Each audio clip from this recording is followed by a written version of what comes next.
وہ اگلے دن ایک بندے نے بڑی پیاری بات کی, وہ جو جنید سلیم صاحب ہے نا, حسب حال والے, حسب حال جو پروگرام چلاتے ہیں, کئی دفعہ انہوں نے اکیڈمی میں رابطہ بھی کیا, بڑے شوق سے دیکھتے ہیں ہمارے پروگرام. ہاں جی, تو وہ بلکہ کئی دفعہ دعوت بھی مجھے دے چکے ہیں کہ آپ آئیں تو ملاقات کریں یہ وہ. تو وہ انہوں نے بڑی پیاری بات کی وہ سہیل احمد والے پروگرام میں. وہ کہنے لگے پاکستان وہ عجیب ملک ہے کہ جہاں جو شخص بے روزگار ہوتا ہے نا تو کسی عامل کے پاس جاتا ہے, اس عامل کے پاس کہ جسے روزگار نہیں ملی ہوتی اور وہ عامل بن گیا ہوتا ہے. زبردست. اس کو روزگار نہیں ملی ہوتی تو وہ عامل بن گیا ہوتا ہے, اور جو بے روزگار ہے وہ اس کے پاس جاتا ہے کہ بتائیں میں کیا کروں. تو میرے لیے عاملین کو چاہیے یہی مشورہ دیں کہ آپ بھی ایک اور دکان کھول لیں. کئی بار جوتیاں گم جاتی ہیں, کئی بار لوگ غلطی سے جوتیاں پہن جاتے ہیں, یعنی ٹوائلٹ میں جانے کے لیے وہ پہن جاتے ہیں, اور مسجد کے اگر 2 دروازے ہیں, ایک طرف سے گئے ہیں دوسری طرف اتار دیتے ہیں, بندہ پیچھے ڈھونڈتا رہتا ہے. اور بعض کا نئی جوتیاں جو وہ اندر سے بھی ریک سے بھی اٹھا کے لوگ لے جاتے ہیں. ٹھیک ہے, تو ویسے جوتیاں بچانے کا ایک طریقہ بھی ہے. اگر آپ کی جوتی نہیں ہے نا تو ایک باہر رکھ دیں اور ایک اندر لے جایا کریں. کٹھی 2 نہیں رکھنیاں بھائی, وہ نہیں تو لبڑیاں, وہ چوری ہو جان گیا. کتنا پیارا آپ کو نسخہ دیا ہے. ایک بوٹ باہر چھوڑیں, ٹھیک ہے, اور ایک اندر کہیں پہ بھی رکھتے ہیں. اندر کوئی چور ہوگا تو اس کو بھی ایک ہی ملے گا, ایک کسی نے نہیں اٹھانا, باہر میں بھی کسی نے نہیں, ایک نہیں اٹھانا. اور بہتر یہ ہے کہ مسجد کے لیے جوتیاں علیحدہ سے رکھیں. اور بعض اوقات جو ہے نا وہ غلط فہمی میں بھی لوگ اٹھا لیتے ہیں. میں نے نئے یعنی سلیپرز لیے پچھلے دنوں میں, تو نماز عصر کے لیے گیا, نماز پڑھ کے باہر نکلا تو اسی کی طرح کے بالکل اسی ڈیزائن کے ایک پرانے سلیپر وہاں پڑے ہوئے تھے. مجھے بڑا غصہ آیا, میں نے کہا یار یہ دیکھو اس بندے نے بڑی شاعری کی ہے اور چلاکی کی ہے. کتنے دن میں نماز پڑھتا رہا کہ مجھے وہ بندہ مل جائے کہ جس نے میرے ریپلیس کیے ہیں. اور میرے براؤن کلر کے تھے, وہ بلیک تھے, باقی ڈیزائن 100% ایک ہی کمپنی کا تھا. ایک دن خیر مجھے نا وہ میں بندہ قابو آ گیا. اب وہ جب میں نے بندے کو دیکھا نا, وہ بندہ اس طرح کا ہے نہیں تھا کہ وہ یہ کام کرتا. وہ بالکل ذرا سادہ طبیعت کا, وہ ایسا طبیعت کا ہے کہ ادھر کوئی اور جوتی بھی رکھتے وہ بھی پہن کے چلا جائے گا. اس نے کبھی دیکھنی بھی نہیں. کئی لوگ اتنے سادہ ہوتے ہیں نا کہ وہ نیچے دیکھتے بھی نہیں کہ جوتی ہماری ہے کسی اور کی ہے. تو میں نے اس کو کہا بھائی یہ میری جوتیاں جو آپ نے پہنی ہوئی ہیں. کہتے جی آپ لے لیں. تو میں نے کہا آپ نے کیوں پہنی ہو؟ کہتے نہیں میں اتنا تک غور نہیں دیکھا, میں بس دکان سے جانا ہوتا نکلے وہاں جہاں بھی پیاری لگا تھا آ گیا. ٹھیک ہے, تو اس طرح بھی لوگ کر لیتے ہیں. ہمیشہ یہ نہیں ہوتا کہ کسی نے چوری کیا ہو, بعض اوقات چینج بھی ہو جاتا ہے. لیکن اگر اس ڈیزائن کی بھی نہیں ہے, اس سائز کی بھی نہیں ہے, کوئی اور چھوڑ کے چلا گیا, پھر تو یقیناً اس نے آپ کے ساتھ ہاتھ کیا ہے. اور اگر کوئی کئی بات چھوڑ کے بھی نہیں جاتے, بوٹ ہی اٹھا کے لے جاتے ہیں, اس کی جگہ بوٹ بھی نہیں چھوڑ کے جاتے. تو اس لیے بہتر یہ کہ مسجد کے لیے اپنی جوتیاں علیحدہ رکھیں, ورنہ آپ کو بڑی خوف سے گزرنا پڑے گا. اور مجھے نہیں سمجھ آتی ہمارے مسلمان اتنے بیوقوف کیوں ہیں کہ عید والے دن نئی جوتیاں پہن کے وہاں آ جائیں. ان کو نہیں پتا کہ وہاں پہ بھی کئی لوگ ایسے ہیں جو عید پڑھنے آئے ہیں اسی کام کے لیے, عید ہی لینے کے لیے. تو آپ کو ضرورت کیا ہے مسجد میں جب آپ نے عید ملنی ہے لوگوں کو, تو جوتیاں پہن کے تو نہیں ملنی, ننگے پاؤں مل رہے ہیں. آپ نے جوتیاں تو کسی کو شو آف تو نہیں کرنی ہے. کیوں آپ مسجد میں اتنی مہنگی جوتیاں پہن کے جاتے ہیں؟ مسجد کی جوتیاں علیحدہ رکھیں, اور وہ اتنی کوالٹی کی رکھیں کہ آپ کو کوئی غم نہ ہو کہ یار یہ کیا ہو گیا. اور یہ بھی یاد رکھیں, یہ لوگ ٹوائلٹس کے اندر نا لوگوں کی اجازت کے بغیر جوتیاں پہن کے چلے جاتے ہیں. کئی بار آپ کو انتظار کرنا پڑ جاتا ہے کتنی دیر, آپ کو جلدی ہوتی ہے. اس حوالے سے بعض مساجد میں نے دیکھا ہے کہ انہوں نے ٹوائلٹس والی جوتیاں الگ رکھی ہوئی ہوتی ہیں, اور ٹوائلٹس ایسی جگہ پہ بنائے ہوتے ہیں جہاں باہر کے لوگ اپنی جوتیاں نہیں لے کے آتے, اس کی وجہ سے ٹوائلٹس بھی صاف رہتے ہیں. یہاں پہ تبلیغ جماعت کا جو مرکز ہے اس میں آپ جوتیاں باہر اتارتے ہیں, پھر وضو خانہ آتا ہے, پھر ٹوائلٹس بنے میں آگے تقریباً 20-25, ہر ٹوائلٹ کے اندر زیادہ جوتی ہے, اور جوتی انہوں نے آگے سے ایسے کاٹی ہوئی ہے, کوئی چوری بھی نہ کرے. کوئی کاٹی ہوئی جوتی تو نہیں کو باہر لے کے پھرے گا. جس طرح آپ کے یہ پبلک پلیس کے اوپر جو گلاس ہوتے ہیں ان کے ساتھ زنجیر بندھی ہوئی ہوتی ہے, کوئی اتارے نہ. اسی طرح آپ دیکھتے ہیں کہ مساجد میں کئی جگہ آپ وہ جو پیتل کی ٹوٹی ہے اچھی کوالٹی کی, وہ 1200-1300 روپے کی ملتی ہے اگر پیور پیتل کی ہوگی, اس سے بھی مہنگی. تو پلاسٹک کی انہوں نے لگائی ہوتی ہے کہ اتار کے نہ لے جائیں. اور کئی لوگ ہیں جنہوں نے وہ ٹوٹی اور اس پائپ کے ساتھ ایک چھوٹا سا سریا لگا کے ادھر سے ٹوٹی کو ویلڈ کیا ہوتا ہے, ادھر سے اس کو, کہ اگر کوئی اتارنے کی رینٹ سے کوشش بھی کرے تو ویلڈنگ ہو. اور دکھ کی بات ہے کہ مسلمان ملکوں میں ہو رہا ہے. وہ لوگ جو کہتے ہیں اللہ دیکھ رہا ہے, وہ لوگ یہ حرکتیں کر رہے ہیں. تو بات کہاں سے کہاں نکل گئی؟ لقطہ کا جو شرعی حکم یہی ہے کہ آپ 1 سال تک مالک کو تلاش کریں. بہتر ہے آپ اٹھائیں نا, اگر اٹھا لیا ہے تو 1 سال تک مالک کو تلاش کریں. اس 1 سال کے دوران آپ اس کو استعمال بھی کر سکتے ہیں, لیکن اگر بعد میں مالک آ جائے گا تو آپ نے اس کو واپس کرنا ہوگا. مسجد میں مدرسے میں دینے والا کوئی معاملہ نہیں ہے. آپ غریب ہیں یا امیر ہیں, آپ اس کو یوز کر سکتے ہیں. اور اگر آپ واقعی اللہ کی راہ میں دینا چاہتے ہیں تو ٹھیک ہے, بہت اچھی بات ہے, آپ دے دیں. اچھا, یہ تو آپ نے انجینئرنگ کی نا کہ ایک جوتا اندر رکھ دیں ایک باہر رکھ دیں.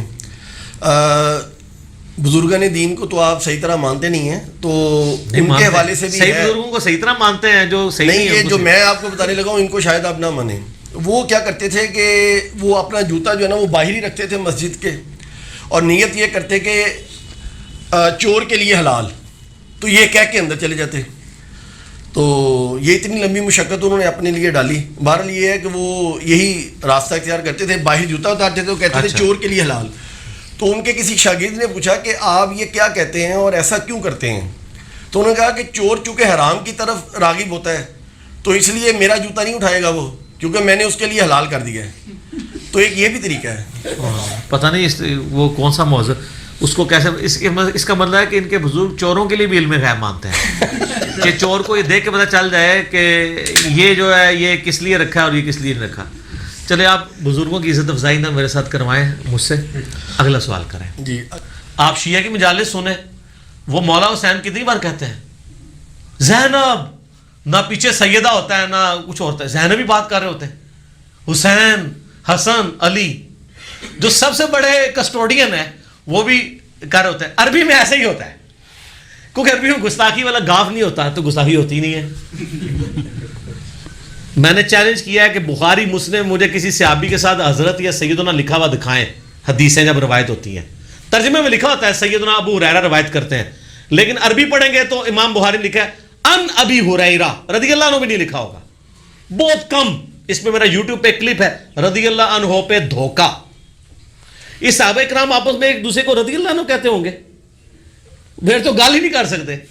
یعنی حضرت ابوبکر عمر کی اگر میٹنگ ہو تو وہ کہیں ابوبکر رضی اللہ عنہ, آپ رضی اللہ عنہ نے مجھے اس کام کے لیے بھیجا تھا, لیکن آپ رضی اللہ عنہ کو پتہ ہے کہ وہاں تو یہ مسئلہ کھڑا ہو گیا تھا, تو میں رضی اللہ عنہ جب وہاں گیا نہیں, فوت ہو جاتا تھا یرحمک اللہ این حکم لگانا. اور اسماء الرجال, ہاں اسماء الرجال زبر کے ساتھ, یہ مولویاں ہنستے ہیں. اسماء الرجال, اسماء یعنی نام کہتے ہیں, اسماء الحسنہ بھی لفظ, رجال مرد کی جمع, رجل کی جمع رجال. اسماء الرجال کا علم ایک علم ڈیوائس کیا گیا جس میں وہ مرد جو حدیثیں روایت کرتے ہیں ان کے بارے میں جرح و تعدیل کی جاتی ہے, اس کو اسماء الرجال کا علم کہتے ہیں. ان میں بعض اوقات کئیوں کے نام ملتے جلتے ہوتے ہیں, بعض ایسے راوی بھی ہوتے ہیں جن کے باپ کے نام ان کے دادوں کے نام بھی ایک جیسے ہوتے ہیں. جیسے امام تبری ہیں, ایک شیعہ کے بھی امام تبری ہیں, ایک سنیوں کے بھی ہیں, ان کے دادوں تک کے نام سیم ہے, پردادے کا ڈفرینٹ ہوتا ہے. اب یہ اسماء الرجال کے جو علم رکھنے والے لوگ ہیں وہ ڈیفائن کرتے ہیں کہ اچھا یہ وہ والا تبری ہے, یہ وہ والا تبری ہے. ٹھیک ہے جی, سمجھ آ گئی.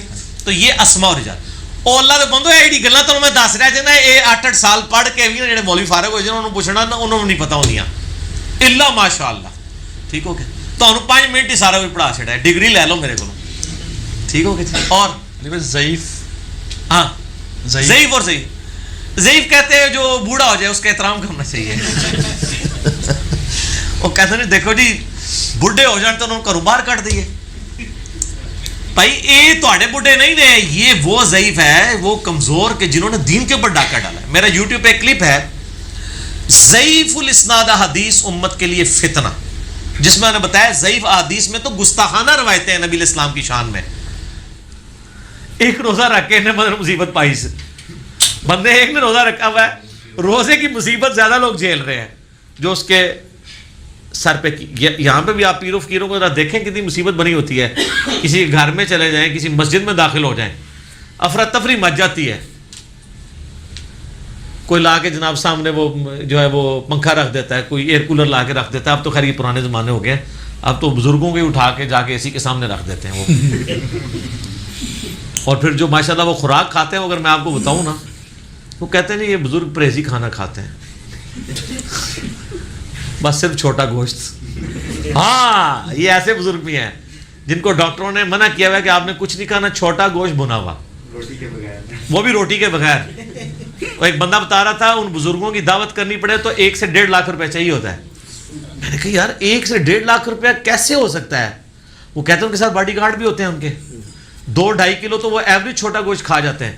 تو سر چھوٹا گوشت آپ دیکھ لیں کتنا ہے, اور پھر وہ بھنا ہوا بھی ہو, پھر 3-4 مریدین بھی ہوں, اور ساتھ روٹیاں بھی نہ کلونجی والے نان کھائیں گے, اس سے کم کھائیں گے نہیں, ادروائز وہ خالی کھائیں گے. تو یہ بزرگ بہت مہنگے پڑتے ہیں. یہ دنیا میں بھی آپ کو مہنگے پڑ رہے ہیں, ابھی جو آخرت میں انہوں نے مہنگا پڑنا ہے نا, تو انہوں اتنے جا کے میری ویڈیو یاد آنیاں نے. تسی کہنا کاش وقالوا لو كنا نسمع ونعقل ما كنا في اصحاب السعير, سورۃ الملک میں آتا ہے, کاش ہم نے عقل استعمال کی ہوتی, بات سن لی ہوتی تو بات سمجھ آ جاتی. تو اللہ تعالیٰ فرمائے گا فاعترفوا بذنبهم, انہوں نے اپنے اصلی جرم کا اعتراف کر دیا. فسحقا لاصحاب السعیر, لیکن فائدہ کوئی نہیں, پھٹکار ہے ان کے اوپر, اب کچھ نہیں ہو سکتا. ٹھیک ہو گیا. بریلوی حضرات میلاد شریف کے موقع پر ایک شعر پڑھتے ہیں جو اپنے 2 مرتبہ دہرایا آگے. ہاں جی. اور گستاخی کا فتویٰ بھی لگاتے ہیں آپ. نثار تیری چہل پہل پر ہزاروں عید ربیع الاول, سوائے ابلیس کے جہاں میں سبھی تو خوشیاں منا رہے. یعنی سوائے لال رومال والوں کے. واقعی ٹھیک ہے یہ بات. اچھا ہاں جی, پھر آگے کٹو. یہ کیا ٹھیک ہے گستاخی کا فتویٰ لگانا ہے؟ بہت غلط فتویٰ لگا رہے ہیں سر. تو دونوں چیزیں ہو رہی ہیں, اللہ کے فضل سے ہوا بھائی, یہ الزام ہے. اب ہو رہا یہ ہے کہ وہ چند ایک باتیں اتنی کڑوی ہیں کہ وہ سنیوں کو ہضم نہیں ہو رہی ہیں. اب وہ ان کو تکلیف یہ شروع ہو جاتی ہے کہ یار ہماری یہ غلطی نکالی, انہوں نے بھی کڈو نا. وہ سر سارے نہیں کڈی ہوئی ہیں. میں آپ کو ایک بتاتا ہوں کہ میں ایک بریلوی عالم کے پاس گیا, میرا وہ ریسرچ پیپر اندھادھند پیروی کا انجام گستاخانہ عبارتوں والا مسئلہ 71B. تو میں نے وہ ان کے سامنے نا, وہ 3 مسجدوں میں جمعہ پڑھاتے ہیں, تو میں نے ان کو نا یعنی جمعہ اس طرح پڑھاتے ہیں کہ 3 جگہ تقریر کرتے ہیں, نماز ایک جگہ پڑھاتے ہیں, فیس بھی اللہ نہیں ویسے. اچھا وہ اندھادھند پیروی کا انجام ریسرچ پیپر ان کے سامنے رکھا, کہتے ہیں مرزا صاحب آدھا پمفلٹ تو میں ماننا ہوا کہ بالکل ٹھیک لکھا ہے, آدھا کون سا جس میں دیوبندیوں کی گستاخانہ عبارتیں ہائی لائٹ ہوئی ہوئی تھی, وہ کوئی بریلوی تھے نا. میں کہا سر ادھا تسی مندے ہو تے ادھا دیوبندی مندے نے, پورے ہی ٹھیک ہے. کیونکہ دیکھیں اگر آپ یہ کہیں گے کہ جی اشرف علی رسول اللہ جو ہے یہ کفری ہے اور چشتی رسول اللہ جائز ہے, تو دوسرے کہتے ہیں چشتی رسول اللہ کفری ہے اور اشرف علی رسول اللہ جائز ہے. ٹھیک ہو گیا نا. تو سر یہ پورا پمفلٹ ہی ٹھیک ہے, آپ پورے ٹھیک نہیں ہیں, آپ آدھے ٹھیک ہیں, تو آپ اپنے آپ کو پورا کریں. دیکھیں نا جی اب لوگوں کو یعنی پوری ایک جس کو کہتے ہیں نا کہ دماغ ایسے معاف ہوئے ہوتے ہیں. میں نے ایک میرا یوٹیوب پہ کلپ بھی ہے, سنی اور ٹنی میں فرق, اس میں نے بتایا تھا آج سے یعنی کچھ عرصہ پہلے کی 5-6 سال پہلے کی بات ہے. ایک دیوبندی یعنی عالم تھے اور ایک بریلوی تھے. دیوبندی فارغ التحصیل تھے, بریلوی آخری سالوں میں پڑھ رہے تھے, دونوں ادھر بیٹھے ہوئے تھے. تو میں نے یعنی بریلوی سے یعنی پہلے دیوبندی سے پوچھا چشتی رسول اللہ کے بارے میں, کہتا جی کفر ہے. میں نے کہا اشرف رسول اللہ, کہتا یہ آپ کو سمجھ نہیں آئی. وہ اب میں نے ایچ ڈی کیمرے میں سمجھا دیا ان کو, وہ خواب ہے خواب ہے. میں نے خواب کیا, اس کے آگے بیداری میں لکھا ہوا ہے کہ میں پڑھ رہا ہوں. ٹھیک ہے. میں نے اس کو بریلوی کو کہا, میں نے کہا یہ جو اشرف رسول اللہ, کہتا جی ہم نے تو پہلے ان کو کافر ڈکلیئر کیا ہوا ہے, آپ کو پتہ ہی ہے. اچھا میں نے کہا یہ جو چشتی رسول اللہ ہے, کہتا یہ میں بڑے علماء سے پوچھ کے بتاؤں گا. اندازہ کرو یعنی ایک لفظ چینج ہوا ہے, اپنے بابے کا نام ہے تو انہوں فارمولہ ہی بھول گیا ہے. یعنی یہ اسی طریقے سے ہے, کوئی کہہ دی 2 روٹیاں اور 2 روٹیاں 4 روٹیاں ہوتی ہیں, لیکن 2 نان اور 2 نان 4 ہوتے کہ نہیں, میں پوچھ کے بتاؤں گا. وہ بھی سب 4 ہی ہوتے ہیں. اچھا پھر میں نے اس نے ذہن رکھا, میں نے کہا یار آپ نے شاید یہ پوچھنا ہوگا کہ یہ لکھا ہوا ہے یا نہیں لکھا ہوا. تو میں آپ کو بتا دیتا ہوں اگر نہ لکھا ہوا تو نہیں ہوگا, اگر لکھا ہوا تو ٹھیک ہوگا. تو ہم کو لکھا ہوا آپ کو دکھا دیتے ہیں, اگر وہ غلط ہوا تو ہم مجرم ہوں گے. کہتا ہے جی چاہے لکھا ہوا بھی ہو تب بھی وہ اس کے بعد واپس نہیں یہاں تشریف لائے, اور ہم ان کو ہمیشہ کہہ دیتے تھے کہ آپ دوبارہ واپس تشریف نہیں لائیں گے, تو یا پھر علمی کتابی ہو کے آئیں گے. اس لیے آپ کبھی کبھار یہ کہا کریں کہ نہ میں وابی نہ میں بابی, میں ہوں مسلم علمی کتابی. ٹھیک ہو گیا. اے سر کتاب و سنت والا خدا ہے, انڈیا پاکستان بنگلہ دیش والا خدا کوئی اور ہے. ٹھیک ہے, وہ بابیاں ہے, ایک کتابیاں دی گل ہو رہی ہے. نہ میں وابی نہ میں بابی, میں ہوں مسلم علمی کتابی. ذرا مسکینوں کی طرح بھی کبھی کہنا چاہیے نا. علی بھائی وہ کہنا نا ایک بار جھوم کے کہہ دو, آہستہ کہہ دو, یوں کر کے کہہ دو, ایک بار مسکینوں کی طرح بھی کہہ دو کہ نہ میں وابی نہ میں بابی, میں ہوں مسلم علمی کتابی, منو مسلمان رہن دو. لیکن الوہین جو ہے آنکھوں کو دھوکہ دینا, وہ اس زمانے میں بھی تھا, اب بھی ہے, قیامت تک رہے گا. فزیکلی کوئی نہیں کر کے دکھا سکتا. یہ آپ کو جو ڈیوڈ کاپر فیلڈ کے بارے میں ویڈیوز ملتی ہیں, کبھی وہ پانی پہ چل رہا ہے, کبھی دیوار پہ اوپر چڑھ رہا ہے, اس کی میکنگ بھی ساتھ ہی انہوں نے یوٹیوب پہ چڑھا دی ہوئی ہے کہ وہ سارا نظر کا دھوکہ ہوتا ہے. وہ ویڈیو کیمرے کے ذریعے فلمائی ہوتی ہیں ساری چیزیں. وہ جو پانی پہ چل رہا ہوتا ہے تو نیچے انہوں نے وہ شیشے کا بہت بڑا ٹیبل رکھا ہوا ہے, ٹرانسپیرنٹ, جو نظر نہیں آتا, وہ اس کے اوپر چل رہا ہوتا ہے. اس لیے آپ دیکھیں گے وہ پانی پہ چل رہا ہوتا ہے تو نیچے لوگ اس کے نیچے سے یوں تیر رہے بھی ہوتے ہیں, کیونکہ وہ شیشے کے اوپر چل رہا ہوتا ہے. وہ شیشہ اتنا ٹرانسپیرنٹ ہے کہ وہ پانی میں نظر ہی نہیں آتا. وہ جب سائڈ سے دکھاتے ہیں ٹیبل تو پھر نظر آ جاتا ہے. اور شکر ہے کہ یہ پاکستان میں نہیں, ورنہ اولیاء اللہ کے سردار بن جاتا ہے ڈیوڈ کاپر فیلڈ. ہاں, اسٹیچو آف لبرٹی غائب کر دیتا ہے, وہ کیمرے میں غائب کرتا ہے, فزیکلی نہیں کر سکتا. اور سر دیکھیں اتنا ایماندار ہے, وہ بھی بے ایمان نہیں ہے, وہ بھی اسے یہ نہیں کہتا کہ میں فزیکلی کروں, وہ کہتا ہے ایلوژن, آنکھوں کا دھوکہ. اتنی غیرت اس کو بھی ہے کہ وہ ایلوژن کہتا ہے اسے, اپنی کرامت بزرگی یہ نہیں کہتا. جو تہاڑے بزرگاں نوں ایڈی بھی تمیز نہیں, جھوٹ مار جاندے نے. اس لیے آپ دیکھیں سارے بزرگ فیل ہیں. اب کدھر گئی آپ کی کرامتیں جی؟ اور یہ ایک بزرگ نے حکم دیا, وہ جوتی ہے وہاں میں اڑتی اڑتی اس کے سر پہ لگی. اون کتنے جوتیاں تھوڑیاں ریٹائر ہو گئی ہیں نا, یا وہ جوتیاں تھلے انجن لگے ہوئے خراب ہو گئے نا. پہلے بھی کوئی نہیں تھا, کہانی تھی. یہ کہانیاں چل رہی ہوتی ہیں. بلکہ آپ کو یاد ہوگا, آپ کے ساتھ ایک دفعہ میرا وہ کوشچن آنسر سیشن چل رہا تھا, اس میں آپ نے ایک جملہ میرے اوپر کس دیا تھا. جی ہاں, تو میں اسی کو ریپیٹ کرتا ہوں. وہ جو انیف ڈار صاحب نے ایک مضمون لکھا تھا نا, انہوں نے کہا تھا کہ جو جنت ہے وہ ونڈرز سے بھرپور ہوگی. ٹھیک ہے, شیعہ جو ہے صحابہ کو جنت میں دیکھ کے پریشان ہو جائیں گے. ٹھیک ہے, ان کو طرح نکل جائے گا یار یہ بھی جنت میں. سنی جو ہے وہ شیعہ کو جنت میں دیکھ کے پریشان ہو جائیں گے کہ یار ان کو تو ہم نے فنڈنگ لے کے کافر قرار دیا تھا. ٹھیک ہے, اور بریلوی دیوبندیوں کو دیکھ کے پریشان ہو جائیں گے, دیوبندی بریلویوں کو دیکھ کے پریشان ہو جائیں گے. تو اس پہ آپ نے جو کچھ کہا تھا وہ دوبارہ ریپیٹ کر دیں. میں نے کہا تھا آپ کو دیکھ کے سارے ہی حیران ہو جائیں گے. میں نے کہا تھا آپ کو دیکھ, کیونکہ میرے اوپر تو اجماع کیا ہوا نا ان کے مولویوں نے. اچھا علی بھائی, انشاءاللہ ان کو حیرانگی ہوگی انشاءاللہ. اس سوال سے ایک اور بات ذہن میں آ گئی ہے کہ یہ جو جنات ہوتے ہیں ان کے بھی کوئی باقاعدہ فرقے ہیں؟ ہاں جی, وہ بار شریعت میں مفتی امجد علی صاحب نے لکھا ہے کہ جنات میں وہابی بھی ہیں اور سنی بھی ہیں, شیعہ بھی ہیں. ظاہر ہے یقیناً وہی گمراہیاں جو یہاں پائی جاتی ہیں وہاں پہ پائی جاتی ہیں. انبیاء ان کے اپنے الگ ہیں یا ہمارے؟ نہیں, انبیاء یہی ہیں, اس پہ اجماع امت ہے کہ پیغمبر ان کے وہی ہیں. میں اس کے بارے میں ویسے صوفیاء کے ہاں یہ رائے پائی جاتی ہے, چونکہ وہ جذباتی ڈاکٹرائن کو لے کے چل رہے ہوتے ہیں. وہ کہتے ہیں جنت سے ہمارے ابا جی کو نکالا گیا تھا تو جنت ہمارے ابا جی کی میراث ہے, ہمیں ملنی چاہیے, جنوں کو نہیں ملے گی. اچھا, کہتے ہیں آدم تو انسان تھا, تو وہ جس طرح ہم کہتے ہیں نا کہ جی وہ یہ پلاٹ جو ہے وہ ہماری ابا جی کا, یہ ہمیں ہی ملے گا اور کسی کو نہیں ملے گا. تو وہ صوفیاء کے ہاں یہ کنسیپٹ پایا جاتا ہے. واقعی یہ سوال بڑا یہ پھینکنے والا نہیں ہے, یہ بڑا مضبوط سوال ہے کہ ان کے ہاں یہ پایا جاتا ہے کہ جی چونکہ جنت اولاد آدم کی میراث ہے, لہذا جنات کے لیے جنت میں کوئی جگہ نہیں ہے. پھر وہ لکھتے ہیں باقاعدہ کہ سیر کرنے آ سکتے ہیں, پلاٹ نہیں ملے گا.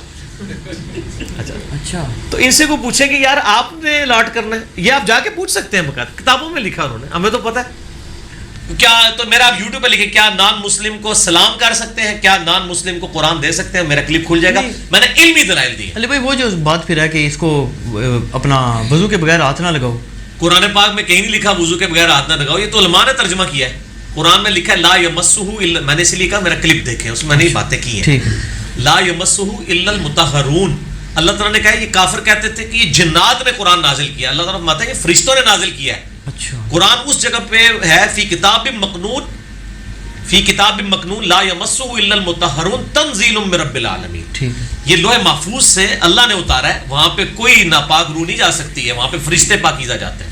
اچا باقی جو اس کے اچھا یہ جو حافظ قرآن ہے جی اس کے تو سینے میں قرآن ہوتا ہے, سینے میں, تو آپ اس کو ٹائلٹ میں کیوں جانے دیتے ہیں؟ آپ کے موبائل کے اندر قرآن ہوتا ہے تو آپ باہر رکھ کے جایا کریں تاکہ ہر دفعہ ہر نواں موبائل خریدو. یہاں پہ کئی لوگ ہیں جو کالی داڑھی کرنے کو حرام سمجھتے ہیں لیکن خود ساروں نے کالی کی ہوئی ہے. جب اسے پوچھے وہ کہتے ہیں جی وہ جہاد میں کر سکتے ہیں.